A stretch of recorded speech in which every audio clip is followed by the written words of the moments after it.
ನಮಸ್ತೆ.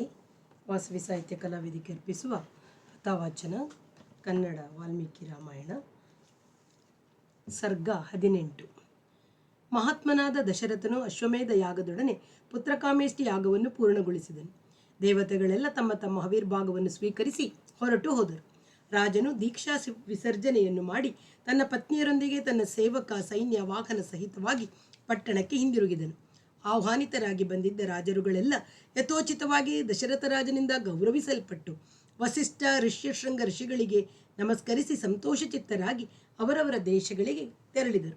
ಈ ರಾಜರುಗಳು ತಮ್ಮೊಡನೆ ಗೌರವಾರ್ಥವಾಗಿ ಕರೆತಂದಿದ್ದ ಸೈನ್ಯದ ಜನರಿಗೆ ಹೊಸ ಉಡುಪುಗಳನ್ನು ಬಹುಮಾನವಾಗಿ ದೊರೆತಿದ್ದವು. ಆದ್ದರಿಂದ ಈ ರಾಜ್ಯರು ಅಯೋಧ್ಯೆಯಿಂದ ತಮ್ಮ ಊರುಗಳಿಗೆ ವೈಭವದಿಂದ ತೆರಳುತ್ತಿರುವಾಗ ಆ ರಾಜನ ಸೈನಿಕರ ಉಡುಪುಗಳು ಶುಭ್ರವಾಗಿ ಬೆಳಗುತ್ತಿದ್ದವು. ಹೀಗೆ ರಾಜರುಗಳೆಲ್ಲ ಹೊರಟು ಹೋದ ಮೇಲೆ ದಶರಥನು ಕಾಂತಿಯುಕ್ತನಾಗಿ ಬ್ರಾಹ್ಮಣ ಶ್ರೇಷ್ಠರನ್ನು ಮುಂದೆ ಬಿಟ್ಟುಕೊಂಡು ತನ್ನ ಪಟ್ಟಣವನ್ನು ಪ್ರವೇಶಿಸಿದನು. ಋಷ್ಯಶೃಂಗನು ವಿಶೇಷವಾಗಿ ಗೌರವಿಸಲ್ಪಟ್ಟವನಾಗಿ ಪತ್ನಿಯಾದ ಶಾಂತಾದೇವಿಯೊಡನೆ ಹೊರಟು ಹೋದನು. ಧೀಮಂತನಾದ ರೋಮಪಾದರಾಜನು ಪರಿವಾರ ಸಮೇತ ಋಷ್ಯಶೃಂಗನ ಹಿಂದೆಯೇ ಹೊರಟು ಹೋದನು. ಹೀಗೆ ಅವರೆಲ್ಲರನ್ನೂ ಬಹುಮಾನ ಗೌರವಗಳಿಂದ ಕಳುಹಿಸಿಕೊಟ್ಟು ರಾಜನು ತನ್ನ ಮನಸ್ಸಿನ ಚಿಂತೆಯನ್ನು ತೊರೆದು ಪುತ್ರ ಜನನಗಳನ್ನು ನಿರೀಕ್ಷಿಸುತ್ತಾ ಸುಖವಾಗಿದ್ದನು. ಯಜ್ಞವು ಮುಗಿದು 1 ವರ್ಷ ಕಳೆಯಿತು. 12ನೆಯ ತಿಂಗಳಲ್ಲಿ ಚೈತ್ರ ಮಾಸದ ಶುಕ್ಲ ಪಕ್ಷದ ನವಮಿ ಶುಭ ತಿಥಿಯಲ್ಲಿ ದಿತಿ ದೇವತಾತ್ಮಕವಾದ ಪುನರ್ವಸು ನಕ್ಷತ್ರದಲ್ಲಿ 5 ಗ್ರಹಗಳು ಸೂರ್ಯ, ಅಂಗಾರಕ, ಶನಿ, ಗುರು, ಶುಕ್ರ ತಮ್ಮ ತಮ್ಮ ಉಚ್ಚ ಸ್ಥಾನಗಳಲ್ಲಿ ಸೇರಿರುವಾಗ ಚಂದ್ರನು ಬೃಹಸ್ಪತಿಯೊಡನೆ ಕರ್ಕಾಟಕ ಲಗ್ನದಲ್ಲಿ ಉದಯಿಸುತ್ತಿರಲು ಮಧ್ಯಾಹ್ನದ ಸಮಯವೆಂದರ್ಥ. ಕೌಸಲ್ಯಾದೇವಿಯು ವಿಷ್ಣುವಿನ ಅರ್ಧ ಭಾಗಾನ್ವಿತನು, ಇಕ್ಷಾಕು ವಂಶವರ್ಧನು, ಮಹಾಭಾಗ್ಯಶಾಲಿಯು, ಸಮಸ್ತ ಶುಭಲಕ್ಷಣಗಳಿಂದ ಕೂಡಿದವನೂ ಆಗಿ ಸರ್ವಲೋಕಗಳಿಂದಲೂ ನಮಸ್ಕೃತನಾದ ಜಗನ್ನಾಥನಾದ ರಾಮನೆಂಬ ಪುತ್ರನನ್ನು ಪ್ರಸವಿಸಿದಳು. ದೇವಶ್ರೇಷ್ಠನು ವಜ್ರಪಾಣಿಯೂ ಆದ ಇಂದ್ರನನ್ನು ಪಡೆದ ಅದಿತಿ ದೇವಿಯಂತೆ ಅಪರಿಮಿತವಾದ ತೇಜಸ್ಸಿನಿಂದ ಕೂಡಿದ ಪುತ್ರನನ್ನು ಪಡೆದು ಕೌಸಲ್ಯೆಯು ಶೋಭಿಸುತ್ತಿದ್ದಳು. ಕೈಕೇಯಿ ದೇವಿಯ ಗರ್ಭದಲ್ಲಿ ಸತ್ಯಪರಾಕ್ರಮಿಯು ಸಮಸ್ತ ಕಲ್ಯಾಣ ಗುಣಗಳಿಂದ ಕೂಡಿದವನು ಆದ ಭರತನು ಶ್ರೀ ಮಹಾವಿಷ್ಣುವಿನ 4ನೇ ಒಂದು ಅಂಶಭೂತವಾಗಿ ಹುಟ್ಟಿದನು. ಅನಂತರ ವೀರರು, ಸರ್ವಾಸ್ತ್ರ ಸಂಪನ್ನರು, ವಿಷ್ಣುವಿನ ಅರ್ಧ ಭಾಗವನ್ನು ಒಳಗೊಂಡವರೂ ಆದ ಲಕ್ಷ್ಮಣ, ಶತ್ರುಘ್ನರೆಂಬ 2 ಮಕ್ಕಳನ್ನು ಸುಮಿತ್ರಾದೇವಿಯು ಪ್ರಸವಿಸಿದಳು. ರಾಮನು ವಿಷ್ಣುವಿನ ಅರ್ಧ ಭಾಗದಿಂದಲೂ, ಭರತನು ಕಾಲು ಭಾಗದಿಂದಲೂ, ಲಕ್ಷ್ಮಣ ಶತ್ರುಘ್ನರು 2 ಒಟ್ಟಿಗೆ ಸೇರಿ ಅರ್ಧ ಭಾಗದಿಂದಲೂ ಕೂಡಿ ಜನಿಸಿದರು. ಇದು ಹೇಗೆ ಸಾಧ್ಯ ಎಂಬ ಸಂಶಯ ತಲೆದೋರಬಹುದು. ಅರ್ಧ ಪ್ಲಸ್ ಕಾಲು ಪ್ಲಸ್ ಅರ್ಧ ಅಂದರೆ 1 ಮತ್ತು ಕಾಲು. 1 ಭಾಗದಿಂದ 1/4 ಭಾಗವನ್ನು ಹೇಗೆ ಸೃಜಿಸುವುದು?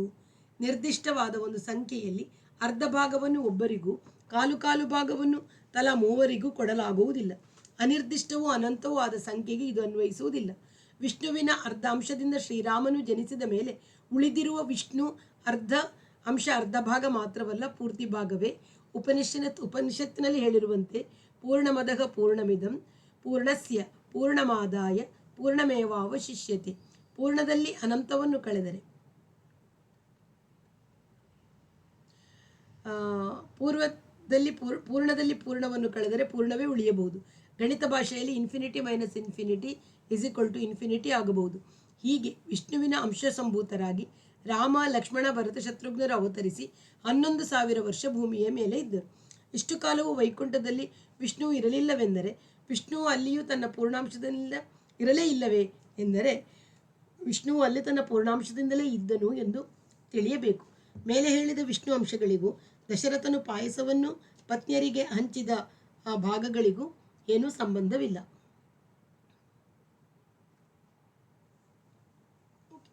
ಶಾಂತ ಸ್ವಭಾವದಿಂದ ಕೂಡಿದ ಭರತ ಪುಷ್ಯ ನಕ್ಷತ್ರದಲ್ಲಿ ಮೀನ ಲಗ್ನದಲ್ಲಿ ಹುಟ್ಟಿದನು. ಸುಮಿತ್ರಾ ಪುತ್ರರಾದ ಲಕ್ಷ್ಮಣ ಶತ್ರುಘ್ನರು ಆಶ್ಲೇಷ ನಕ್ಷತ್ರದಲ್ಲಿ ಕರ್ಕಾಟಕ ಲಗ್ನದಲ್ಲಿ ರವಿಯು ನೆತ್ತಿಗೆ ಮೇಲಿರಲಾಗಿ ಜನಿಸಿದರು. ಹೀಗೆ ದಶರಥ ಮಹಾರಾಜನಿಗೆ ಮಹಾತ್ಮರು ಅನುರೂಪದವರು ಆದ 4 ಮಕ್ಕಳು ಪೂರ್ವಭಾದ್ರ, ಉತ್ತರ ಭಾದ್ರ ನಕ್ಷತ್ರಗಳಿಗೆ ಸಮಾನಾದ ಕಾಂತಿಯಿಂದ ಕೂಡಿದವರಾಗಿ ಜನಿಸಿದರು. ವಿಷ್ಣುವು ಹೀಗೆ ಅವತರಿಸಲಾಗಿ ಗಂಧರ್ವರು ಮಧುರವಾಗಿ ಗಾನ ಮಾಡಿದರು. ಅಪ್ಸರಸ್ಸುಗಳು ನೃತ್ಯ ಮಾಡಿದರು. ದೇವತೆಗಳು ದುಂದುಬಿಗಳನ್ನು ಬಾರಿಸಿದರು. ಅಂತರಿಕ್ಷದಿಂದ ಪುಷ್ಪವೃಷ್ಟಿಯಾಯಿತು. ಅಯೋಧ್ಯೆಯ ಜನಗಳು ಮಹಾ ಉತ್ಸವದಲ್ಲಿ ಭಾಗವಹಿಸಿದವರಂತೆ ಕೋಲಾಹಲದಿಂದಿದ್ದರು. ನಟ ನರ್ತಕರು ಗಾನ ಮಾಡುತ್ತಿರುವುದನ್ನು ಕೇಳಲು ಅಯೋಧ್ಯೆಯ ಜನಗಳು ರಸ್ತೆಯಲ್ಲಿ ಗುಂಪು ಕೂಡುತ್ತಿದ್ದರು. ಎಲ್ಲೆಲ್ಲೂ ಅವರ ವಾಹನಗಳು ಕಿಕ್ಕಿರಿದು ಸೇರಿದ್ದವು. ರಾಜನು ಸೂತ ಮಾಗದ ವಂದಿಗಳೆಂಬ ಸ್ತುತಿಪಾಠಕರಿಗೆ ಪಾರಿತೋಷಗಳನ್ನು ಕೊಟ್ಟನು. ಬ್ರಾಹ್ಮಣರಿಗೆ ದ್ರವ್ಯವನ್ನು, ಗೋವುಗಳನ್ನು ಸಾವಿರಗಟ್ಟಲೆಯಾಗಿ ಕೊಟ್ಟನು. ಪ್ರಸವವಾಗಿ 11 ದಿನಗಳು ಕಳೆಯಲಾಗಿ ಆ ಶಿಶುಗಳಿಗೆ ನಾಮಕರಣ ಮಾಡಿದರು. ವಸಿಷ್ಠ ಮಹರ್ಷಿಗಳು ಪರಮ ಸಂತೋಷದಿಂದ ಮಹಾತ್ಮನಾದ ಜ್ಯೇಷ್ಠಪುತ್ರನಿಗೆ ರಾಮನೆಂದು, ಕೇಕಯ್ಯ ಮಗನಿಗೆ ಭರತನೆಂದು, ಸುಮಿತ್ರಾದೇವಿಯ ಹಿರಿಯ ಮಗನಿಗೆ ಲಕ್ಷ್ಮಣನೆಂದು, ಎರಡೆಯವನಿಗೆ ಶತ್ರುಘ್ನನೆಂದು ಹೆಸರಿಟ್ಟರು. ಈ ಹೆಸರುಗಳಿಗೆಲ್ಲ ವಿಶೇಷಾರ್ಥವನ್ನು ಕೊಡುವುದು ರೂಢಿಯಲ್ಲಿದೆ. ರಮಂತೆ ಯೋಗಿನೋನಂತೆ ನಿತ್ಯಾನಂದೇ ಚಿದಾತ್ಮನಿ ಇತಿ ರಾಮಪದೇ ನಾಸೌ ಪರಂ ಬ್ರಹ್ಮಾಭಿಧೀಯತೆ. ಅನಂತನೂ ನಿತ್ಯಾನಂದನೂ ಚಿತ್ಸ್ವರೂಪನೂ ಆದ ಯಾವಾತನಲ್ಲಿ ಯೋಗಿಗಳು ತಮ್ಮ ಚಿತ್ತವನ್ನು ನಿಲ್ಲಿಸಿ ಆನಂದ ಪಡುತ್ತಾರೆಯೋ ರಾಮಪದದಿಂದ ಆ ಪರಬ್ರಹ್ಮನೆಂದು ತಿಳಿಯಬೇಕು. ವಸಿಷ್ಠರಿಗೆ ಈತನೇ ಶ್ರೀಮನ್ನಾರಾಯಣನೆಂದು ತಿಳಿದುದರಿಂದ ಈ ಹೆಸರನ್ನಿಟ್ಟರು. ರಮಯತಿ ಸರ್ವಾಗುಣೈ ಇತಿ ರಾಮಃ. ತನ್ನ ಸದ್ಗುಣಗಳಿಂದ ಎಲ್ಲರನ್ನೂ ಆನಂದಪಡಿಸತಕ್ಕವನು. ಅಥವಾ ಸರ್ವಾನ್ ರಮಯತಿ ಇತಿ ರಾಮಃ. ತನ್ನ ದಿವ್ಯ ಸುಂದರ ರೂಪದಿಂದ ಎಲ್ಲರನ್ನೂ ಆಹ್ಲಾದಗೊಳಿಸುವವನು ರಾಮ. ಇದೇ ಮುಂತಾದ ಅರ್ಥಗಳನ್ನು ಹೇಳಬಹುದು. ಭರತ ಶಬ್ದಕ್ಕೆ ಭೇ ಅಂದರೆ ಜ್ಞಾನಾತ್ಮಕೇ ರಥಃ. ಜ್ಞಾನಸ್ವರೂಪನಾದ ರಾಮಚಂದ್ರ ಮೂರ್ತಿಯಲ್ಲಿಯೇ ಸದಾ ಆಸಕ್ತನಾದುದರಿಂದ ಭರತ. ರಾಮನು 14 ವರ್ಷ ವನವಾಸಕ್ಕೆ ತೆರಳಿದಾಗ ರಾಜ್ಯಾಡಳಿತ ಭಾರವನ್ನು ವಹಿಸುವವನಾದ್ದರಿಂದ ಭರತ ಎಂಬ ಹೆಸರು. ಲಕ್ಷ್ಮಣೋ ಲಕ್ಷ್ಮೀ ಸಂಪನ್ನ. ಲಕ್ಷ್ಮಣನು ಸದಾ ರಾಮನ ಕೈಂಕರ್ಯ ಪರನಾದುದರಿಂದ ರಾಮಕೈಂಕರ್ಯವೆಂಬ ಭಾಗ್ಯ ಸಂಪನ್ನನು. ಆದ್ದರಿಂದ ಲಕ್ಷ್ಮಣ ಎಂಬ ಹೆಸರು. ಶತ್ರುಘ್ನನೆಂಬ ಹೆಸರು ಬರಲು ಮುಂದೆ ಈತನು ಲವಣಾಸುರನನ್ನು ವಧಿಸುವುದರಿಂದಲೂ ಈತನು ಅರಿಷಡ್ವರ್ಗಗಳನ್ನು ಗೆದ್ದವನಾದ್ದರಿಂದ ಈತನು ಶತ್ರುಘ್ನನೆಂದು ಹೆಸರು ಎಂದು ವ್ಯಾಖ್ಯಾನಕರ್ತರು ವರ್ಣಿಸುತ್ತಾರೆ. ನಾಮಕರಣ ಮಹೋತ್ಸವ ಸಮಯದಲ್ಲಿ ರಾಜನು ಬ್ರಾಹ್ಮಣರಿಗೂ ಪಟ್ಟಣದ ಜನರೆಲ್ಲರಿಗೂ ತನ್ನ ದೇಶದಾದ್ಯಂತ ಜನರೆಲ್ಲರಿಗೂ ಔತಣವನ್ನು ಮಾಡಿಸಿದನು. ಬ್ರಾಹ್ಮಣರಿಗೆ ರತ್ನಗಳನ್ನು ರಾಶಿಗಟ್ಟಲೆಯಾಗಿ ಕೊಟ್ಟನು. ಈ 4 ಮಕ್ಕಳು ಪೈಕಿ ಧ್ವಜದೋಪಾದಿಯಲ್ಲಿ ಪ್ರಕಾಶಿಸುತ್ತಾ ಹಿರಿಯವನಾದ ರಾಮನು ತಂದೆಗೆ ತುಂಬ ಆನಂದದಾಯಕವನಾಗಿ ಆಗಿದ್ದನಲ್ಲದೆ ಬ್ರಹ್ಮದೇವನಂತೆ ಎಲ್ಲ ಪ್ರಜೆಗಳಿಗೂ ಇಷ್ಟನಾಗಿದ್ದನು. ಅವರೆಲ್ಲರೂ ದಿನದಿನಕ್ಕೆ ಪ್ರವರ್ಧಮಾನವಾಗುತ್ತಾ ವೇದಗಳನ್ನು ಚೆನ್ನಾಗಿ ಅಭ್ಯಾಸ ಮಾಡಿ ಶೂರರಾಗಿ ಜನಗಳ ಹಿತದಲ್ಲಿ ತುಂಬ ಆಸಕ್ತರಾದರು. ಎಲ್ಲರೂ ಜ್ಞಾನದಿಂದ ಪರಿಪೂರ್ಣರಾಗಿ ಸಕಲ ಸದ್ಗುಣಗಳಿಂದ ಕೂಡಿದವರಾದರು. ಅವರುಗಳ ಪೈಕಿ ರಾಮನಂತೂ ಮಹಾ ತೇಜಸ್ವಿಯೂ ಸತ್ಯಪರಾಕ್ರಮನೂ ಆಗಿ ನಿರ್ಮಲನಾದ ಚಂದ್ರನಂತೆ ಸಮಸ್ತ ಜನರಿಗೂ ಪ್ರಿಯವಾಗಿದ್ದನು. ಆನೆಯ ಕತ್ತಿನ ಮೇಲೆ ಮತ್ತು ಕುದುರೆಯ ಬೆನ್ನಿನ ಮೇಲೆ ಕುಳಿತು ಸವಾರಿ ಮಾಡುವುದರಲ್ಲಿ, ರಥಗಳನ್ನು ನಡೆಸುವುದರಲ್ಲಿ ನಿಪುಣನಾಗಿ ಧನುರ್ವಿದ್ಯೆಯಲ್ಲಿಯೂ ತೀವ್ರಾಸಕ್ತನಾದನು. ಕ್ಷಾತ್ರ ಧರ್ಮದಲ್ಲಿ ಹೀಗೆ ನಿರತನಾಗಿದ್ದರೂ ತನ್ನ ತಂದೆ ತಾಯಿಗಳ ಶುಶ್ರೂಷೆಯನ್ನು ಅಕ್ಕರೆಯಿಂದ ಮಾಡುತ್ತಿದ್ದನು. ಭಾಗ್ಯ ಸಂಪನ್ನನಾದ ಲಕ್ಷ್ಮಣನು ಬಾಲ್ಯದಿಂದಲೇ ತನಗೆ ಹಿರಿಯಣ್ಣನಾಗಿ ಲೋಕ ಸುಂದರ ಮೂರ್ತಿಯಾದ ರಾಮನಿಗೆ ಯಾವಾಗಲೂ ಆಪ್ತನಾಗಿ ಅವನೊಡನಿರುತ್ತಿದ್ದನು. ರಾಮನು ಕೂಡ ತನಗೆ ಸರ್ವ ವಿಧದಲ್ಲಿಯೂ ಪ್ರಿಯಕರನಾದ ಲಕ್ಷ್ಮೀ ಸಂಪನ್ನನಾದ ಲಕ್ಷ್ಮಣನು ದೇಹದ ಹೊರಗಡೆ ತನ್ನ ಇನ್ನೊಂದು ಪ್ರಾಣದ ರೀತಿಯಲ್ಲಿ ಇದ್ದಂತೆ ಆತನನ್ನು ಪ್ರೀತಿಯಿಂದ ಕಾಣುತ್ತಿದ್ದನು. ಪುರುಷೋತ್ತಮನಾದ ರಾಮನು ಆತನನ್ನು ಬಿಟ್ಟು ನಿದ್ರಿಸುತ್ತಿರಲಿಲ್ಲ. ತನಗೆ ಕೊಟ್ಟ ಮೃಷ್ಟಾನ್ನವನ್ನು ಆತನನ್ನು ಬಿಟ್ಟು ತಿನ್ನುವುದಿಲ್ಲ. ಬೇಟೆಗಾಗಿ ಕುದುರೆ ಹತ್ತಿ ರಾಮನು ಹೊರಟರೆ ಆತನ ಹಿಂದೆ ಧನುರ್ಧಾರಿಯಾಗಿ ಆತನನ್ನು ರಕ್ಷಿಸುತ್ತಾ ಲಕ್ಷ್ಮಣನು ತೆರಳುವನು. ಇದರಂತೆಯೇ ಲಕ್ಷ್ಮಣನ ತಮ್ಮನಾದ ಶತ್ರುಘ್ನನು ಭರತನಿಗೆ ಪ್ರಾಣಕ್ಕಿಂತಲೂ ಪ್ರಿಯನಾಗಿದ್ದನು. ಶತ್ರುಘ್ನನಿಗೆ ಭರತನೂ ಹಾಗೆಯೇ ಪ್ರಿಯನಾಗಿದ್ದನು. ದೇವತೆಗಳೊಂದೊಡಗೂಡಿದ ಬ್ರಹ್ಮದೇವನಂತೆ ದಶರಥನು ಮಹಾಭಾಗ್ಯಶಾಲಿಯಾಗಿ ಆಗಿದ್ದ 4 ಪ್ರಿಯ ಪುತ್ರರೊಡಗೂಡಿ ಪರಮ ಸಂತೋಷದಿಂದ ಇದ್ದನು. ಆ 4 ಮಕ್ಕಳು ಜ್ಞಾನ ಸಂಪನ್ನರಾಗಿ ಸಕಲ ಸದ್ಗುಣಗಳಿಂದ ಕೂಡಿದವರಾಗಿದ್ದರಲ್ಲದೆ ವಿನಯ ಲಜ್ಜೆಗಳಿಂದಲೂ ಕೂಡಿದವರು, ಕೀರ್ತಿವಂತರು, ಲೌಕಿಕ ವ್ಯವಹಾರಗಳನ್ನೆಲ್ಲ ಬಲ್ಲವರು, ದೀರ್ಘದರ್ಶಿಗಳೂ ಆಗಿದ್ದರು. ಇಂಥ ಪ್ರಭಾವ ಸಂಪನ್ನರಾದ ಆಗಿ ಮಹಾ ತೇಜಸ್ವಿಗಳಾಗಿದ್ದ ಅವರನ್ನು ಕಂಡು ತಂದೆಯಾದ ದಶರಥನು ಬ್ರಹ್ಮದೇವನಂತೆ ಆನಂದದಿಂದಿದ್ದನು. ಆ ಮನುಜೋತ್ತಮರು ಕೂಡ ವೇದಾಧ್ಯಯನಗಳಲ್ಲಿಯೂ ಮಾತಾಪಿತೃಗಳ ಶುಶ್ರೂಷೆಯಲ್ಲಿಯೂ ಆಸಕ್ತರಾಗಿದ್ದುಕೊಂಡು ಧನುರ್ವಿದ್ಯೆಯನ್ನು ಸಹ ಚೆನ್ನಾಗಿ ಕಲಿತವರಾದರು. ಹೀಗಿರುತ್ತಾ ಸಕಾಲದಲ್ಲಿ ಧರ್ಮಾತ್ಮನಾದ ದಶರಥ ರಾಜನು ತನ್ನ ಆಚಾರ್ಯರೊಡನೆ ತನ್ನ ಬಂಧುಗಳೊಡನೆಯೂ ಆ ಮಕ್ಕಳ ವಿವಾಹವನ್ನು ಕುರಿತು ಯೋಚಿಸಿದನು.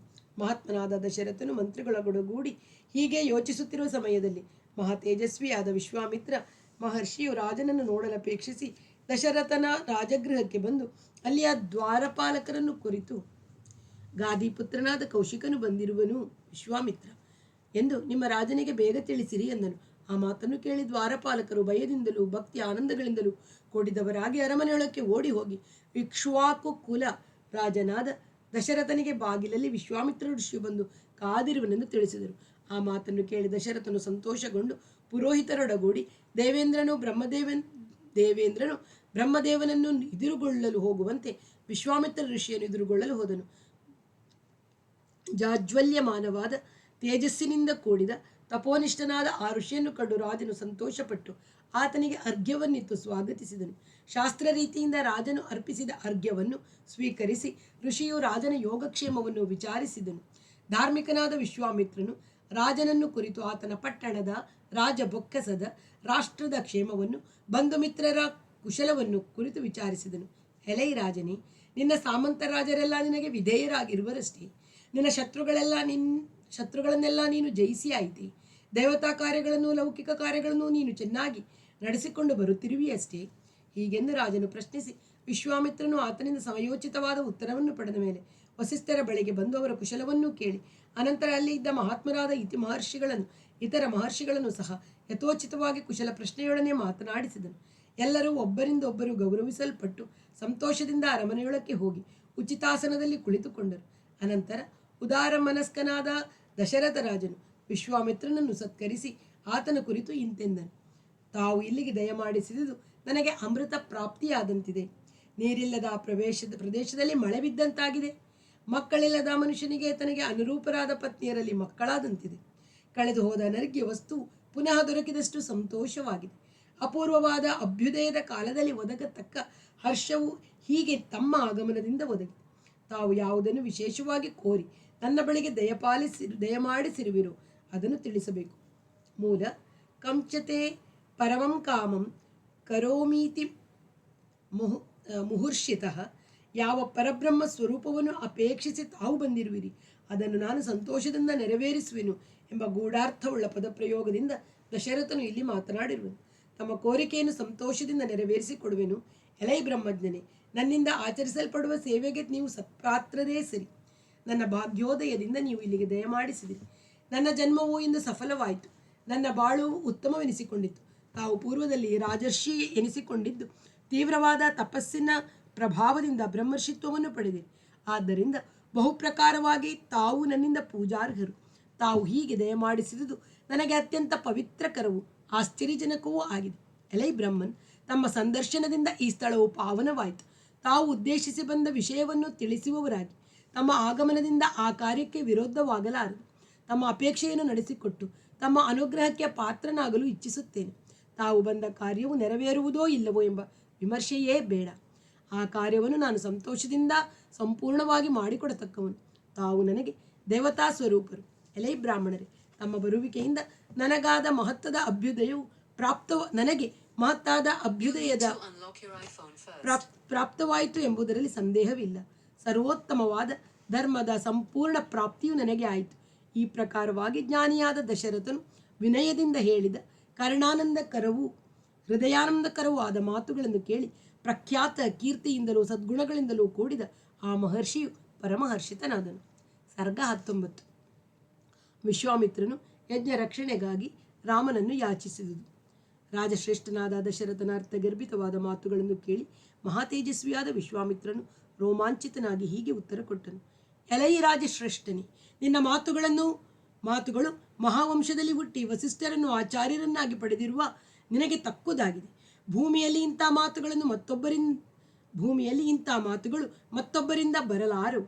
ನನ್ನ ಮನಸ್ಸಿನ ಉದ್ದೇಶವನ್ನು ತಿಳಿಸತಕ್ಕ ಮಾತನ್ನು ಕೇಳಿ ಅದನ್ನು ಕಾರ್ಯರೂಪಕ್ಕೆ ತಂದು ಸತ್ಯ ಪ್ರತಿಜ್ಞೆ ಉಳ್ಳವನಾಗು. ನಾನು ಒಂದು ಸಿದ್ಧಿಯನ್ನು ಪಡೆಯುವುದಕ್ಕಾಗಿ ಯಜ್ಞ ದೀಕ್ಷೆಯನ್ನು ಕೈಗೊಳ್ಳುತ್ತೇನೆ. ಆ ಯಜ್ಞಕ್ಕೆ ವಿಘ್ನಕಾರಿಗಳಾಗಿ ಕಾಮರೂಪಿಗಳಾದ 2 ರಾಕ್ಷಸರಿರುವರು. ನಾನು ಅನೇಕ ವಿಧವಾಗಿ ವ್ರತಗಳನ್ನು ಸಂಕಲ್ಪಿಸಿ ನಡೆಸುತ್ತಿರುವಾಗ ಅವುಗಳ ಸಮಾಪ್ತಿ ಕಾಲದಲ್ಲಿ ಪರಾಕ್ರಮಶಾಲಿಗಳು ಯುದ್ಧ ವಿಚಾರಗಳನ್ನು ಅರಿತ ಮಾರೀಚ ಮತ್ತು ಸುಬಾಹು ಎಂಬ ಈ 2 ರಾಕ್ಷಸರು ನನ್ನ ಯಜ್ಞ ವೇದಿಕೆಯ ಮೇಲೆ ಮಾಂಸವನ್ನು ರಕ್ತವನ್ನು ತಂದು ಸುರಿಯುತ್ತಾರೆ. ಆ ಯಜ್ಞ ಕಾರ್ಯವು ಹೀಗೆ ಕೆಟ್ಟು ಹೋದ ಮೇಲೆ ನನ್ನ ಶ್ರಮವೆಲ್ಲ ವ್ಯರ್ಥವಾದುದನ್ನು ಕಂಡು ಉತ್ಸಾಹವನ್ನು ಕಳೆದುಕೊಂಡು ಆ ಸ್ಥಳದಿಂದ ಹೊರಟು ಬಂದೆ. ಅವರನ್ನು ಶಪಿಸಿ ಧ್ವಂಸ ಮಾಡಿ ಬಿಡಬಲ್ಲೆ. ಆದರೆ ಕೋಪವನ್ನು ತಾಳಿ ಅವರನ್ನು ಶಪಿಸಲು ಮನಸ್ಸು ಒಡಂಬಡುವುದಿಲ್ಲ. ಯಾಕೆಂದರೆ ಆ ಯಜ್ಞ ದೀಕ್ಷೆಯ ನಿಯಮವೂ ಅಂಥದ್ದು. ಆದ್ದರಿಂದ ಅವರಿಗೆ ಶಾಪವನ್ನು ಕೊಡಲಾರದವನಾಗಿರುವೆನು. ರಾಜಕುಮಾರರಲ್ಲಿ ಶ್ರೇಷ್ಠನು ಸತ್ಯ ಪರಾಕ್ರಮಿಯೂ ಇನ್ನೂ ಕಾಕ ಪಕ್ಷದಂತೆ ಜಡೆ ಕೂದಲು ಹೆಣಿಸಿಕೊಳ್ಳುವ ಬಾಲಕನಾದರೂ ಶೂರನಾಗಿರುವ ನಿನ್ನ ಹಿರಿಯ ಮಗನಾದ ರಾಮನನ್ನು ನನ್ನ ವಶಕ್ಕೆ ಕೊಡು. ನನ್ನಿಂದ ರಕ್ಷಿತನಾಗಿ ತನ್ನ ದಿವ್ಯ ತೇಜಸ್ಸಿನಿಂದ ಕೂಡಿರುವ ಆತನು ನನ್ನ ಯಜ್ಞಕ್ಕೆ ವಿಘ್ನಕಾರಿಯಾದ ರಾಕ್ಷಸರನ್ನು ಕೊಲ್ಲಲು ಶಕ್ತನಾಗಿರುವನು. ಇದಕ್ಕೆ ಪ್ರತಿಫಲವಾಗಿ 3 ಲೋಕಗಳಲ್ಲಿಯೂ ಪ್ರಸಿದ್ಧಿಯನ್ನು ಪಡೆಯುವಷ್ಟು ಶ್ರೇಯಸ್ಸನ್ನು ನಾನು ಆತನಿಗೆ ಅನೇಕ ವಿಧಗಳಲ್ಲಿ ಒದಗಿಸಿಕೊಡುವೆನು. ಇದರಲ್ಲಿ ನೀನು ಸಂದೇಹ ಪಡಬೇಕಾದುದೇ ಇಲ್ಲ. ಆ ರಾಕ್ಷಸರಿಬ್ಬರು ರಾಮನ ಎದುರಿಗೆ ಬಂದು ನಿಲ್ಲಲು ಯಾವ ವಿಧದಲ್ಲೂ ಶಕ್ತರಲ್ಲ. ಅವರನ್ನು ಕೊಲ್ಲಲು ರಾಮನೇ ಹೊರತು ಮತ್ತೆ ಯಾವ ಪುರುಷರಿಂದಲೂ ಸಹ ಆಗದು. ಎಲೈ ರಾಜಸಿಂಹನೇ, ಆ ಪಾಪಿಗಳು ಇನ್ನೂ ಯಮನ ಪಾಶಕ್ಕೆ ಸಿಕ್ಕಿದಂತೆಯೇ ಸರಿ. ಪರಾಕ್ರಮದಿಂದ ಕೊಬ್ಬಿದ್ದರೂ ಮಹಾತ್ಮನಾದ ರಾಮನ ಮುಂದೆ ನಿಲ್ಲಲು ಅವರಿಗೆ ಸಾಧ್ಯವಿಲ್ಲ. ಎಲೈ ರಾಜನೇ, ಪುತ್ರನಲ್ಲಿ ವ್ಯಾಮೋಹದಿಂದ ಭಯಪಟ್ಟು ಒಲ್ಲೆನೆಂದು ಹೇಳದಿರು. ನಾನು ನಿನಗೆ ಪ್ರತಿಜ್ಞೆ ಮಾಡಿ ಹೇಳುತ್ತೇನೆ, ಆ ರಾಕ್ಷಸರಿಬ್ಬರು ಕೊಲ್ಲಲ್ಪಟ್ಟರೆಂದೇ ತಿಳಿ. ಮಹಾತ್ಮನು ಸತ್ಯ ಪರಾಕ್ರಮವುಳ್ಳವರು ಆದ ರಾಮನ ವಿಚಾರವನ್ನು ನಾನು ಬಲ್ಲೆ. ನಾನೊಬ್ಬನೇ ಅಲ್ಲ, ಮಹಾತೇಜಸ್ವಿಯಾದ ವಸಿಷ್ಠರು, ತಪೋನಿಷ್ಠರಾದ ಈ ಋಷಿಗಳೆಲ್ಲರೂ ಸಹ ಈ ವಿಚಾರವನ್ನು ಬಲ್ಲರು. ಮೂಲ ಅಹಂ ವೇದ್ಮಿ ಮಹಾತ್ಮಾನಾಂ ರಾಮಂ ಸತ್ಯ ಪರಾಕ್ರಮಂ ವಸಿಷ್ಠೋಪಿ ಮಹಾತೇಜ ಏಚೇ ಮೇ ತಪಸಿ ಸ್ಥಿತಾಃ. ಇದು ಬಹುಮುಖ್ಯವಾದ ಶ್ಲೋಕ. ಶ್ರೀರಾಮನು ಸಾಕ್ಷಾತ್ ವಿಷ್ಣುವಿನ ಅವತಾರವೆಂಬುದನ್ನು ವಿಶ್ವಾಮಿತ್ರ ಮಹರ್ಷಿಯು ದಶರಥನ ಆಸ್ಥಾನದಲ್ಲಿಯೇ ವಸಿಷ್ಠಾದಿ ಮಹರ್ಷಿಗಳು ಚೆನ್ನಾಗಿ ತಿಳಿದಿದ್ದರೆನ್ನುವುದು ಈ ಶ್ಲೋಕದಿಂದ ಅರ್ಥವಾಗುವುದು. ಸತ್ಯಪರಾಕ್ರಮ ಎಂಬ ಪದವು ರಾಮಾಯಣದ ಅನೇಕ ಕಡೆಗಳಲ್ಲಿ ಬರುತ್ತದೆ. ಈ ಪದಕ್ಕೆ ಅನೇಕ ಅರ್ಥಗಳನ್ನು ಕೊಡಬಹುದು. ಏಕ ಪ್ರಕಾರವಾಗಿ ಎಲ್ಲ ಕಾಲದಲ್ಲಿಯೂ ಪರಾಕ್ರಮವನ್ನು ಉಳ್ಳವನು, ಸುಳ್ಳಾಗದ ಪರಾಕ್ರಮ ಉಳ್ಳವನು, ಕಪಟವಿಲ್ಲದ ಪರಾಕ್ರಮ ಉಳ್ಳವನು, ಸತ್ಯಾತ್ ಪರಾನ್ ಆಕ್ರಮಿತಿ, ಸತ್ಯದಿಂದಲೇ ಶತ್ರುಗಳನ್ನು ಗೆಲ್ಲತಕ್ಕವನು, ಸತ್ಯಂ ಪರಂ ಆಕ್ರಮಂ, ಶ್ರೇಷ್ಠವಾದ ಲೋಕವನ್ನು ಆಕ್ರಮಿಸಿರುವ ಬ್ರಹ್ಮನೇ ಈತ. ಸತ್ಯಾತ್ ಪರಂತಂ ಆಕ್ರಮ ಇತಿ, ಸತ್ಯ ಲೋಕಕ್ಕೆ ಆಚೆ ಇರುವ ವೈಕುಂಠದಲ್ಲಿ ಇರುವ ಮಹಾವಿಷ್ಣು ಈತನೇ. ಎಲೈ ರಾಜೇಂದ್ರನೇ, ನಿನಗೆ ಧರ್ಮಲಾಭವು ಈ ಭೂಲೋಕದಲ್ಲಿ ಉತ್ತಮವಾದ ಕೀರ್ತಿಯು ಶಾಶ್ವತವಾಗಿರಬೇಕೆಂದು ನೀನು ಇಚ್ಛಿಸುವಲ್ಲಿ ನನಗೆ ರಾಮನನ್ನು ಕೊಡುವವನಾಗು. ನೀನು ನಿನ್ನ ಮಂತ್ರಿಗಳೊಡನೆ ಆಲೋಚಿಸಬಹುದು. ನಿನ್ನ ಮಂತ್ರಿಗಳು ವಸಿಷ್ಠರೇ ಮೊದಲಾದವರು ನಿನಗೆ ಅನುಜ್ಞೆಯನ್ನು ಕೊಡುವುದಾದರೆ ಅದರಂತೆ ರಾಮನನ್ನು ಕಳುಹಿಸಿಕೊಡು. ರಾಜೀವ ಲೋಚನನಾದ ನಿನ್ನ ಪ್ರಿಯ ಪುತ್ರನಾದ ರಾಮನನ್ನು ಬಿಟ್ಟಗಲಬೇಕೆಂಬ ಯೋಚನೆಯನ್ನು ತೊರೆದು ನನ್ನ ಯಜ್ಞಕ್ಕೋಸ್ಕರ 10 ರಾತ್ರಿಗಳವರೆಗೆ ಕಳುಹಿಸಿಕೊಡು. ಈ ಯಜ್ಞ ಕಾಲವು ಕಳೆದು ಹೋಗದಂತೆ ಏನು ಮಾಡಬೇಕೋ ಅದನ್ನು ಮಾಡು. ನಿನಗೆ ಮಂಗಳವಾಗಲಿ. ನೀನು ಮನಸ್ಸಿನಲ್ಲಿ ಶೋಕ ಪಡಬೇಡ. ಹೀಗೆಂದು ಧರ್ಮಾರ್ಥ ಸಹಿತವಾದ ಮಾತುಗಳನ್ನು ಹೇಳಿ ಧರ್ಮಾತ್ಮನು ಮಹಾತೇಜಸ್ವಿಯಾದ ವಿಶ್ವಾಮಿತ್ರನು ಮಹರ್ಷಿ ಸುಮ್ಮನಾದನು. ವಿಶ್ವಾಮಿತ್ರನು ಶುಭಕರವಾದ ಮಾತನ್ನು ಕೇಳಿ ದಶರಥನು ತುಂಬ ಶೋಕದಿಂದಲೂ ಭಯದಿಂದಲೂ ಕೂಡಿದವನಾದನು. ಋಷಿಯು ಹೇಳಿದ ಹೃದಯ ಭೇದಕವಾದ ಮಾತನ್ನು ಕೇಳಿ ರಾಜನು ತುಂಬ ವ್ಯಥೆಪಡುತ್ತಾ ತನ್ನ ಸಿಂಹಾಸನದಲ್ಲಿ ಸ್ವಸ್ಥವಾಗಿ ಕುಳಿತುಕೊಳ್ಳಲಾರದೆ ಅಲ್ಲಿಂದ ಕದಲಿದನು. ಸರ್ಗ 20. ದಶರಥನು ವಿಶ್ವಾಮಿತ್ರನಿಗೆ ರಾಮನನ್ನು ಕೊಡಲು ತಿರಸ್ಕರಿಸಿದನು. ರಾಜಸಿಂಹನಾದ ದಶರಥನು ವಿಶ್ವಾಮಿತ್ರನ ಮಾತನ್ನು ಕೇಳಿ ಸ್ವಲ್ಪ ಕಾಲ ಪ್ರಜ್ಞೆ ತಪ್ಪಿದಂಥವನಾಗಿ ನಿಶ್ಚೇಷ್ಟಿತನಾಗಿ ಅನಂತರ ಚೇತರಿಸಿಕೊಂಡ. ಇಂತೆಂದ: ರಾಜೀವ ಲೋಚನನಾದ ನನ್ನ ರಾಮನಿಗೆ ಇನ್ನೂ 16 ವರುಷವಾಗಿಲ್ಲ. ಮೂಲ ಊನಷೋಡಶ ವರ್ಷೋ ಮೇ ರಾಮೋ ರಾಜೀವ ಲೋಚನಃ. ವಾಸ್ತವವಾಗಿ ಆಗ ರಾಮನಿಗೆ 12 ವರ್ಷ. 16ನೇ ವಯಸ್ಸು ತುಂಬುವವರೆಗೂ ಬಾಲ್ಯವೆಂದು ಅನಂತರ ವಯಸ್ಕನೆಂದು ಭಾವಿಸಿದ್ದರೆಂದು ತಿಳಿಯಬೇಕು. ಇನ್ನೂ ಬಾಲ್ಯವು ಕಳೆದಿಲ್ಲ ಎಂಬ ಅರ್ಥದಲ್ಲಿ ಇದನ್ನು ಗ್ರಹಿಸಬೇಕು. ರಾಕ್ಷಸರೊಡನೆ ಯುದ್ಧ ಮಾಡಲು ಆತನಿಗೆ ಯೋಗ್ಯತೆ ಇದೆ ಎಂದು ನಾನು ಒಪ್ಪಲಾರೆನು. ಇದು ಸಕಲ ಯುದ್ಧ ಸಾಮಗ್ರಿಗಳಿಂದ ಕೂಡಿದ ಒಂದು ಅಕ್ಷೋಹಿಣಿ ಸೈನ್ಯವನ್ನು ಕರೆದುಕೊಂಡು ಆ ಸೈನ್ಯಕ್ಕೆ ಒಡೆಯನಾದ ನಾನೇ ಬಂದು ಆ ರಾಕ್ಷಸರೊಡನೆ ಯುದ್ಧ ಮಾಡುವೆನು. ಈ ಸೈನ್ಯದಲ್ಲಿರುವ ನನ್ನ ಸೇವಕರು ಶೂರರು, ಪರಾಕ್ರಮಿಗಳು, ಅಸ್ತ್ರವಿದ್ಯೆಯಲ್ಲಿ ನುರಿತವರೂ ಆಗಿ ರಾಕ್ಷಸರೊಡನೆ ಯುದ್ಧ ಮಾಡಲು ಅವರು ಶಕ್ತರು. ರಾಮನನ್ನು ಕರೆದುಕೊಂಡು ಹೋಗಬೇಡ. ನಾನೇ ಧನುಷ್ಪಾಣಿಯಾಗಿ ಬಂದು ರಣರಂಗದಲ್ಲಿ ಸೈನ್ಯವನ್ನು ರಕ್ಷಿಸುತ್ತಾ ನನ್ನ ಪ್ರಾಣಗಳಿರುವವರೆಗೂ ರಾಕ್ಷಸರೊಡನೆ ಯುದ್ಧ ಮಾಡುವೆನು. ನೀನು ಆ ಯಜ್ಞ ಕಾರ್ಯವು ನಿರ್ವಿಘ್ನವಾಗುವಂತೆ ನೆರವೇರಿಸುವಂತೆ ನಾನು ರಕ್ಷಿಸುವೆನು. ನಾನು ಅಲ್ಲಿಗೆ ಬರುವೆನು. ರಾಮನನ್ನು ಕರೆದುಕೊಂಡು ಹೋಗಬೇಡ. ಆತನು ಇನ್ನೂ ಬಾಲಕ. ಧನುರ್ವಿದ್ಯೆಯನ್ನು ಇನ್ನೂ ಕಲಿತಿಲ್ಲ. ಬಲಾಬಲಗಳನ್ನು ಆತ ತಿಳಿದುಕೊಳ್ಳಲಾರ. ಅಸ್ತ್ರಬಲವನ್ನು ಇನ್ನೂ ಪಡೆದಿಲ್ಲ. ಯುದ್ಧ ಶಾಸ್ತ್ರದಲ್ಲಿ ಆತನಿಗೆ ಪಾಂಡಿತ್ಯವಿಲ್ಲ. ರಾಕ್ಷಸರು ಮಾಯಾ ಯುದ್ಧ ಮಾಡತಕ್ಕವರು, ಅದು ನಿಶ್ಚಯ. ಆದ್ದರಿಂದ ಈತನು ರಾಕ್ಷಸರೊಡನೆ ಯುದ್ಧ ಮಾಡಲು ಯೋಗ್ಯನಲ್ಲ. ಎಲೈ ಮುನಿವರಿಯನೇ, ರಾಮನನ್ನಗಲಿ ಮುಹೂರ್ತ ಕಾಲ ಕೂಡ ನಾನು ಜೀವಿಸಲಾರೆನು. ಆದ್ದರಿಂದ ರಾಮನನ್ನು ಕರೆದುಕೊಂಡು ಹೋಗಬೇಡ. ಎಲೈ ವೃತನಿಷ್ಠನಾದ ಬ್ರಾಹ್ಮಣ ಶ್ರೇಷ್ಠನಿ, ಒಂದು ವೇಳೆ ರಾಮನನ್ನು ಕರೆದುಕೊಂಡು ಹೋಗಬೇಕೆಂದೇ ನೀನು ಅಪೇಕ್ಷಿಸುವುದಾದರೆ ಚತುರಂಗ ಸೈನ್ಯ ಸಹಿತ ಬರುವ ನನ್ನನ್ನು ಆತನ ಜೊತೆಗೆ ಕರೆದುಕೊಂಡು ಹೋಗು. ಎಲೈ ಕೌಶಿಕನೇ, ನನಗೆ 60,000 ವರ್ಷಗಳು ಕಳೆದ ಬಳಿಕ ಬಹು ಪ್ರಯಾಸದಿಂದ ಈತನು ಹುಟ್ಟಿದನು. ರಾಮನನ್ನು ಕರೆದುಕೊಂಡು ಹೋಗಬೇಡ. ನನ್ನ ಈ 4 ಮಕ್ಕಳ ಪೈಕಿ ಹಿರಿಯವನು, ನನ್ನ ಕುಲಧರ್ಮಗಳನ್ನು ನಡೆಸಲು ಅರ್ಹನಾದವನು ಆದ ಈತನಲ್ಲಿಯೇ ನನಗೆ ಅತ್ಯಂತ ಪ್ರೀತಿ. ಆದ್ದರಿಂದ ರಾಮನನ್ನು ಕರೆದುಕೊಂಡು ಹೋಗಬೇಡ. ಅದೆಂತಿರಲಿ, ಆ ರಾಕ್ಷಸನ ಪರಾಕ್ರಮವೆಂತಹದು? ಅವರು ಯಾರು? ಯಾರ ಮಕ್ಕಳು? ಅವರ ಕಪಟ ಯುದ್ಧವನ್ನು ಮಾಡತಕ್ಕ ಆ ರಾಕ್ಷಸನನ್ನು ರಾಮನಾಗಲಿ ನನ್ನ ಸೈನ್ಯವಾಗಲಿ ನಾನೇ ಆಗಲಿ ಹೇಗೆ ಪ್ರತಿಭಟಿಸಬಹುದೆಂಬುದನ್ನು ತಿಳಿಸು. ಎಲೈ ಪೂಜ್ಯನೇ, ರಾಕ್ಷಸರು ಪರಾಕ್ರಮದಿಂದ ಕೊಬ್ಬಿರುವವರು, ದುಷ್ಟ ಸ್ವಭಾವವುಳ್ಳ ಅವರೊಡನೆ ನಾನು ಯುದ್ಧದಲ್ಲಿ ಹೇಗೆ ನಿಲ್ಲಬಲ್ಲೆನು? ಎಲ್ಲವನ್ನೂ ನನಗೆ ವಿಶದವಾಗಿ ತಿಳಿಸು. ದಶರಥನ ಮಾತುಗಳನ್ನು ಕೇಳಿ ವಿಶ್ವಾಮಿತ್ರನು ಹೀಗೆ ಉತ್ತರ ಕೊಟ್ಟನು. ಪುಲಸ್ತ್ಯ ಬ್ರಹ್ಮನ ವಂಶದಲ್ಲಿ ಹುಟ್ಟಿದ ರಾವಣನೆಂಬ ರಾಕ್ಷಸನಿರುವನು. ಆತನು ಬ್ರಹ್ಮನಿಂದ ವರ ಪಡೆದು ಮಹಾಬಲ ಪರಾಕ್ರಮಗಳಿಂದ ಕೂಡಿ ಬಹುಸಂಖ್ಯಾತ ರಾಕ್ಷಸರಿಂದ ಕೂಡಿದವನಾಗಿ 3 ಲಕ್ಷ ಲೋಕಗಳನ್ನು ಬಹಳವಾಗಿ ಬಾಧಿಸುತ್ತಿದ್ದಾನೆ. ರಾಕ್ಷಸರಿಗೆಲ್ಲ ರಾಜನಾದ ಈ ರಾವಣನು ಮಹಾಪರಾಕ್ರಮಿಯಾಗಿ ಸಾಕ್ಷಾತ್ ಕುಬೇರನಿಗೆ ತಮ್ಮನ್ನು ವಿಶ್ರವಸ್ಸೆಂಬ ಋಷಿಯ ಪುತ್ರನೂ ಆಗಿರುವನೆಂದು ಹೇಳುತ್ತಾರೆ. ಮಹಾಬಲಶಾಲಿಯಾದ ಆತನು ತಾನಾಗಿಯೇ ಯಜ್ಞಕ್ಕೆ ವಿಘ್ನವನ್ನು ಮಾಡುವುದಕ್ಕೆ ಸಮಯವಿರದಿದ್ದರೆ ಮಾರೀಚ ಸುಬಾಹುಗಳೆಂಬ ಮಹಾಬಲಶಾಲಿಗಳಾದ 2 ರಾಕ್ಷಸರನ್ನು ಯಜ್ಞಕ್ಕೆ ವಿಘ್ನವನ್ನು ಮಾಡುವುದಕ್ಕಾಗಿ ಕಳುಹಿಸುತ್ತಾನೆ. ವಿಶ್ವಾಮಿತ್ರ ಋಷಿಯು ಹೀಗೆಂದು ಹೇಳಲು ರಾಜನು ಆತನನ್ನು ಕುರಿತು, ದುರಾತ್ಮನಾದ ಆ ರಾವಣನೆದುರಿಗೆ ಯುದ್ಧದಲ್ಲಿ ನಿಲ್ಲಲು ನಾನು ಶಕ್ತನಲ್ಲ. ಎಲೈ ಧರ್ಮಜ್ಞನೇ, ನನ್ನ ಮಗನಲ್ಲಿ ನೀನು ದಯೆಯನ್ನಿಡು. ಅಲ್ಪ ಭಾಗ್ಯನಾದ ನನಗೆ ನೀನೇ ದೇವರು, ನೀನೇ ಗುರುವು. ರಾವಣನನ್ನು ಎದುರಿಸಲು ದಾನವ ಗಂಧರ್ವರಾಗಲಿ ಯಕ್ಷರು ಪಕ್ಷಿಗಳು ಸರ್ಪಗಳಾಗಲಿ ಸಮರ್ಥರಲ್ಲ. ಹಾಗಿದ್ದ ಮೇಲೆ ಮನುಷ್ಯ ಮಾತ್ರದವರು ಯುದ್ಧದಲ್ಲಿ ಆತನನ್ನು ಹೇಗೆ ಎದುರಿಸಬಲ್ಲರು? ಆ ರಾಕ್ಷಸನು ಯುದ್ಧದಲ್ಲಿ ಮಹಾಪರಾಕ್ರಮಶಾಲಿಗಳಾದಂಥವರ ಪರಾಕ್ರಮವನ್ನು ಸಹ ಸೆಳೆದು ಬಿಡುವನು. ಆತನೊಡನೆಯಾಗಲಿ ಆತನ ಸೈನ್ಯದೊಡನೆಯಾಗಲಿ ನಾನು ಯುದ್ಧ ಮಾಡಲು ಶಕ್ತನಲ್ಲ. ಎಲೈ ಮುನಿಶ್ರೇಷ್ಠನೇ, ಸೇನಾ ಸಮೇತನಾಗಿ ಆಗಲಿ ನನ್ನ ಮಕ್ಕಳ ಸಹಿತರಿಯಾಗಿ ಆಗಲಿ ನಾನು ಅವರೊಡನೆ ಯುದ್ಧ ಮಾಡಲಾರೆನು. ದೇವತೆಗಳಂತೆ ತೇಜಸ್ವಿಯಾಗಿದ್ದರೂ ಯುದ್ಧ ವಿಚಾರದಲ್ಲಿ ಇನ್ನೂ ಪಾಂಡಿತ್ಯವನ್ನು ಪಡೆಯದಿರುವ ಹಾಗೂ ನನಗೆ ಗತಿದಾಯಕವಾದ ಇನ್ನು ಕೇವಲ ಬಾಲಕನಾಗಿರುವ ನನ್ನ ಮಗನನ್ನು ಏನೇ ಆಗಲಿ ನಿನಗೆ ಕೊಡಲಾರೆನು. ನಿನ್ನ ಯಜ್ಞಕ್ಕೆ ವಿಘ್ನಕಾರಿಗಳಾದ ಆ ಮಾರೀಚ ಸುಬಾಹು ಎಂಬವರಾದರೂ ವೀರ್ಯವಂತರು, ಯುದ್ಧ ವಿದ್ಯೆಯಲ್ಲಿ ಚೆನ್ನಾಗಿ ಅರಿತವರು, ಸುಂದೋಪಸುಂದರ ಮಕ್ಕಳಾದ ಅವರು ಯುದ್ಧದಲ್ಲಿ ಯಮನಿಗೆ ಸಮಾನರು. ನಿನಗೆ ನಾನು ನನ್ನ ಮಗನನ್ನು ಕೊಡಲಾರೆನು. ಅವರಿಬ್ಬರಲ್ಲಿ ಹೇಗೋ ಒಬ್ಬನನ್ನು ಮಾತ್ರವೇ ಎದುರಿಸುವುದಾದರೆ ನಾನು ನನ್ನ ಸ್ನೇಹಿತರನ್ನು ಪರಿವಾರದವರನ್ನು ಕೂಡಿಕೊಂಡು ಯುದ್ಧ ಮಾಡಬಹುದಾಗಿತ್ತು. ಈ ಪ್ರಕಾರ ರಾಜನು ಭಯದಿಂದ ನಡೆಯುತ್ತಿರಲು ಕುಶಿಕ ಪುತ್ರನು ಬ್ರಾಹ್ಮಣೋತ್ತಮನಾದ ವಿಶ್ವಾಮಿತ್ರನು ತುಂಬ ಕೋಪಾವಿಷ್ಟನಾದನು. ಯಾಗದಲ್ಲಿ ತುಪ್ಪದಿಂದ ಅಗ್ನಿಗೆ ಹೋಮ ಮಾಡುವಾಗ ಅಗ್ನಿಯು ಪ್ರಜ್ವಲಿಸುವಂತೆ ಮಹರ್ಷಿಯು ಕೋಪಾಗ್ನಿಯಿಂದ ಪ್ರಜ್ವಲಿಸುತ್ತಿದ್ದನು. ಸರ್ಗ 21. ವಸಿಷ್ಠರು ವಿಶ್ವಾಮಿತ್ರನ ಪ್ರಭಾವವನ್ನು ತಿಳಿಸಿ ದಶರಥನಿಗೆ ಬುದ್ಧಿ ಹೇಳಿದ್ದುದು. ಪುತ್ರ ವ್ಯಾಮೋಹದಿಂದ ದುಃಖಿಸುತ್ತಾ ಹೇಳಿದ ಆ ಮಾತನ್ನು ಕೇಳಿ ವಿಶ್ವಾಮಿತ್ರನು ಕೋಪಗೊಂಡು ರಾಜನಿಗೆ ಪ್ರತ್ಯುತ್ತರ ಕೊಟ್ಟನು. ಎಲೈ ರಾಜನೇ, ಮೊದಲು ನಾನು ಬಂದ ಕಾರ್ಯವನ್ನು ಮಾಡಿಕೊಡುತ್ತೇನೆಂದು ಪ್ರತಿಜ್ಞೆ ಮಾಡಿ ಈಗ ಆ ಪ್ರತಿಜ್ಞೆಯನ್ನು ತರೆಯಬೇಕೆಂದಿದ್ದೀ. ಕೊಟ್ಟ ಪ್ರತಿಜ್ಞೆಯನ್ನು ಹೀಗೆ ಸಲ್ಲಿಸದಿರುವುದು ರಘುವಂಶದ ರಾಜರಿಗೆ ತಕ್ಕುದಲ್ಲ. ಹೀಗೆ ಮಾಡುವುದು ಸರಿ ಎಂದು ನಿನಗೆ ತೋರಿದರೆ ನಾನು ಬಂದ ದಾರಿಯಲ್ಲಿ ಹಿಂದಿರುಗುವೆನು.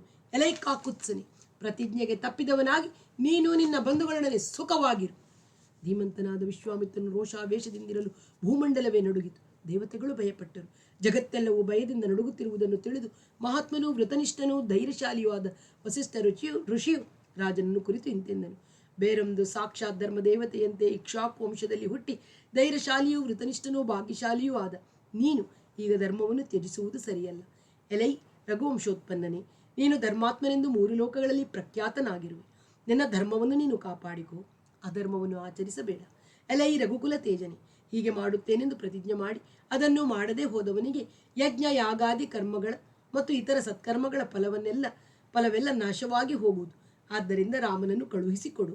ರಾಮನು ವಿಶ್ವಾಮಿತ್ರನಿಂದ ರಕ್ಷಿತನಾಗಿರುವಾಗ ಆತನಿಗೆ ಅಸ್ತ್ರವಿದ್ಯೆಯು ತಿಳಿದಿರಲಿ ಅಥವಾ ತಿಳಿಯದೇ ಇರಲಿ, ಅಗ್ನಿ ಚಕ್ರದಿಂದ ರಕ್ಷಿತವಾದ ಅಮೃತವನ್ನು ಯಾರೂ ಮುಟ್ಟಲಾಗದಂತೆ ಆತನನ್ನು ರಾಕ್ಷಸರು ಏನೂ ಮಾಡಲಾರರು. ಈ ವಿಶ್ವಾಮಿತ್ರನಲ್ಲಿ ಧರ್ಮದೇವತೆಯೇ ಮೂರ್ತಿ ಭವಿಸಿರುವುದು. ಈತನು ಪರಾಕ್ರಮಿಗಳಲ್ಲಿ ಶ್ರೇಷ್ಠನು, ಬುದ್ಧಿಯಲ್ಲಿ ಈತನು ಜಗತ್ತಿನಲ್ಲಿ ಹೆಚ್ಚಿನವನು, ತಪಸ್ಸಿಗೆ ಈತನು ಶ್ರೇಷ್ಠ ಸ್ಥಾನ. ಈತನು ನಾನಾ ವಿಧವಾದ ಅಸ್ತ್ರಗಳನ್ನು ತಿಳಿದಿರುವವನು. ಈತನು ತಿಳಿದಿರುವಷ್ಟು ಅಸ್ತ್ರಗಳನ್ನು ಚರಾಚರ ಸಹಿತವಾದ 3 ಲೋಕಗಳಲ್ಲಿ ಸಹ ಮತ್ತಾರೂ ತಿಳಿದಿಲ್ಲ.